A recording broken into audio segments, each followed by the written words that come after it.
ജനുവരി 29 ഇന്നത് daily reflection പങ്കുവെക്കലിൻ്റെ സന്തോഷം എന്ന തലക്കെട്ടോടുകൂടി അധ്യായം 7 മറ്റുള്ളവരോടൊത്തുള്ള പ്രവർത്തനത്തിലെ രണ്ടാമത്തെ ഖണ്ഡികയിലെ ഭാഗമാണ്.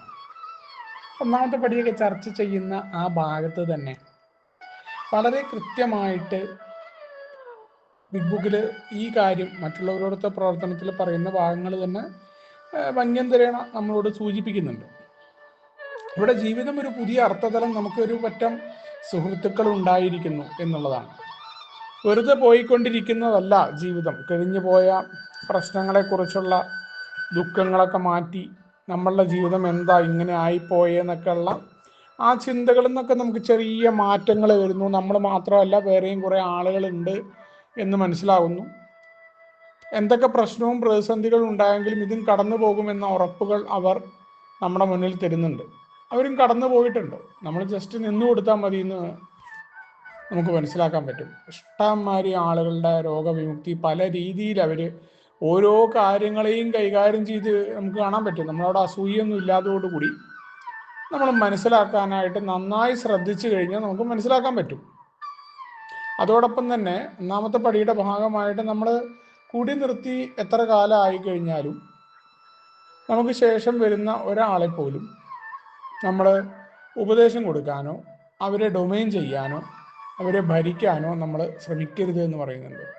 അതുകൊണ്ടാണ് മറ്റുള്ളവരുടെ രോഗവിമുക്തി അവരെങ്ങനെ വരുന്നു, അതല്ലെങ്കിൽ നമ്മുടെ ഉള്ളിൽ നമ്മൾ അവരെക്കാൾ ഉയർന്നു നിൽക്കുന്നു എന്നുള്ള ഭാവം ഉണ്ടാവും. പിന്നീട് നമ്മൾ പറയുന്നത് അവർ കേൾക്കുന്നില്ല എന്നൊക്കെ ആ തോന്നൽ, വെറുതെ ഒരു കാര്യമില്ലാതെ വിരോധങ്ങൾ, വെറും കണ്ടുകൂടായ്കൾ, കുറേ ആൾക്കാരെ ശത്രുക്കളൊക്കെ ആയിട്ട് നമ്മൾ സൃഷ്ടിക്കുക. കാരണം നമ്മുടെ ഉള്ളിൽ എപ്പോഴും ഒരു സുപ്പീരിയറിറ്റി കോംപ്ലക്സ് നമ്മുടെ ഉള്ളിലുണ്ടാവും. ഇവിടെ മറ്റു മനുഷ്യർ അവരുടേതായ പാതയിലൂടെ രോഗവിമുക്തിയിലേക്ക് എത്തുകയാണ്. നമ്മുടെ സഹായം ചെയ്യുകയാണെന്ന് പറഞ്ഞിട്ട് നമ്മൾ ഷെയർ ചെയ്ത് ഇതുപോലും നമ്മൾ വേണ്ടി ഷെയർ ചെയ്യുകയാണ്. അത് മറ്റുള്ളവർക്ക് കിട്ടിക്കോളും എന്നുള്ളതാണ്. അല്ലാണ്ട് നമ്മൾ ഷെയർ ചെയ്യുന്ന ഒരു വലിയ സംഭവമാണ് എന്നുള്ള ആ രീതിയിലല്ല നമ്മൾ നടത്തിക്കൊണ്ടിരിക്കുന്നത്. അപ്പോൾ രോഗവിമുക്തരായിട്ടുള്ള ആളുകൾ അവർ മറ്റുള്ളവരെ സഹായിക്കും നമുക്ക് കാണാൻ പറ്റുന്നുള്ളതാണ്. അപ്പോൾ എങ്ങനെ നമ്മൾ ഒരു ഭാഗത്ത് നിൽക്കുന്നു, വേറെ ആളുകൾ കടന്നു വരുന്നു, അവരെന്ത് ചെയ്യുന്നു, അവരും രോഗവിമുക്തിയിലേക്ക് നടക്കുന്നു നമ്മൾ കാണുന്നു. നമ്മൾ സന്തോഷം പ്രകടിപ്പിക്കുന്നു. പണ്ട് നമ്മൾ അങ്ങനെയല്ലല്ലോ. മറ്റുള്ളവരുടെ ഉയർച്ചയിൽ നമുക്ക് സന്തോഷിക്കുമ്പോൾ നമ്മൾ ഒരുമിച്ച് രക്ഷപ്പെട്ടവരാണ്, വലിയൊരു അപകടത്തിൽ നിന്ന് രക്ഷപ്പെട്ട ആളുകളാണ്.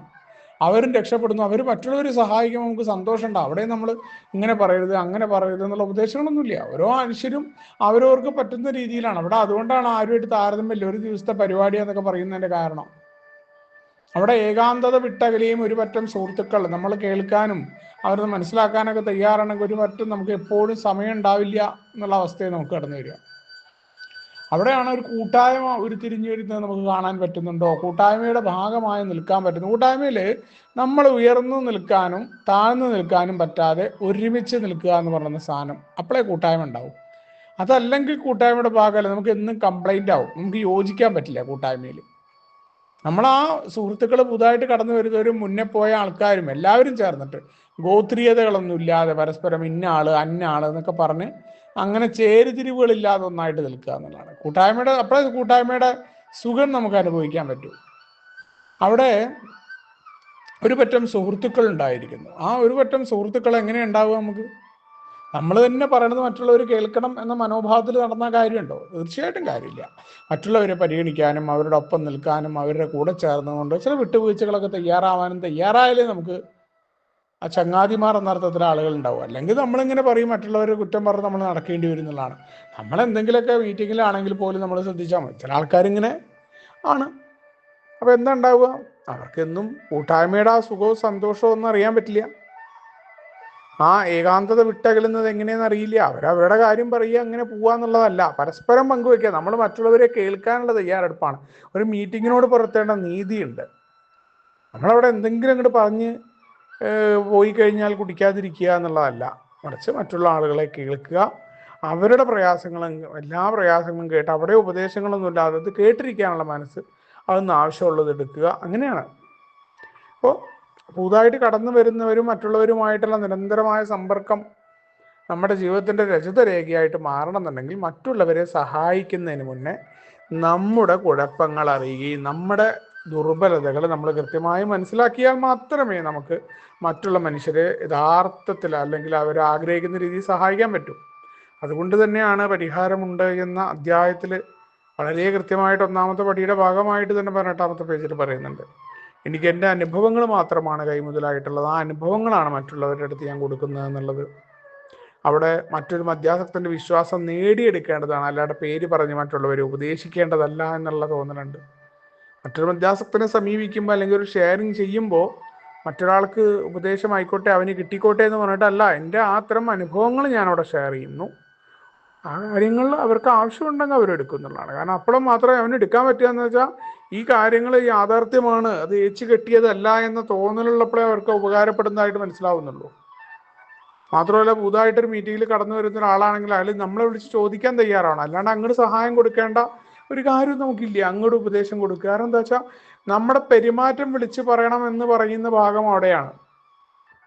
നമ്മൾ മറ്റൊരാളെക്കാൾ ഉയർന്നു നിൽക്കുന്നവനാണ് എന്നുള്ള ഭാവം നമുക്ക് ഉണ്ടാവരുത്. സഹായിക്കുക എന്നല്ലാതെ മറ്റൊരു ഉദ്ദേശവും ഇല്ല നമുക്ക് അയാളെ ഭരിക്കാനോ അയാളെ ഉപദേശിക്കാനോ ഒരു അർഹതയില്ല. നമ്മൾ മദ്യത്തിന് മുന്നിൽ പകർന്നു പരാജയപ്പെട്ടവരാണ്. അപ്പൊ അവിടെ നമ്മൾ ആരെയും പ്രീതിപ്പെടുത്തേണ്ട കാര്യമില്ല, നമ്മളെ പ്രീതിപ്പെടുത്തേണ്ട കാര്യമില്ല. നമ്മൾ ഓർക്കണം, മറ്റുള്ളവരെ നമ്മൾ പ്രീതിപ്പെടുത്തരുത്, നമ്മളാരും പ്രീതിപ്പെടുത്തേണ്ട കാര്യമൊന്നുമില്ല. നമ്മുടെ ഡ്യൂട്ടിയാണ് നമ്മൾ ചെയ്യുന്നത് എന്നുള്ള ബോധ്യം. അവിടെയാണ് മണപ്പിടവാക്കുന്ന നീണ്ട പ്രസംഗങ്ങൾ. ഒരു കാരണമില്ലാത്ത എല്ലാ മീറ്റിങ്ങുകളിലൊക്കെ കിട്ടിയ അവസരങ്ങളിലൊക്കെ മൈക്ക് നമ്മൾ നിർത്താതെ അല്ലെങ്കിൽ നമുക്ക് കിട്ടിയ 10-20 മിനിറ്റ് കിട്ടിയിട്ട് പ്രസംഗിക്കുന്ന പരിപാടി തീർച്ചയായിട്ടും അത് തെറ്റാണെന്ന് ഓർമ്മപ്പെടുത്തില്ല. അത് പുതുമക്കാർക്കൊന്നും കിട്ടില്ല എന്നുള്ളതാണ്. പഠിപ്പിക്കൽ പോലെ പതുക്കെ പതുക്കെ പഠിച്ചു വരേണ്ടതാണ്. അപ്പം മാത്രമാണ് അവനവൻ്റെ കിടക്കിയെടുത്ത് നടക്കുക എന്ന ആ മനോഭാവവും പരസ്പരമുള്ള പങ്കുവെക്കൽ. ഞാൻ അവിടെ ഉയർന്നു നിന്ന് ഞാൻ എന്തോ വലിയ സംഭവമായിട്ട് ഉപദേശം കൊടുത്തിട്ടല്ല എന്ന് വളരെ കൃത്യമായ ഓർമ്മപ്പെടുത്തലാണ് ഇന്നത്തെ ഡെയിലി ഫിഷ്. നമുക്ക് ഒരുമിച്ച് ഡേ പറയുന്നത് മുന്നോട്ട് പോകാം. ശുഭദിനം, സുപ്രഭാതം.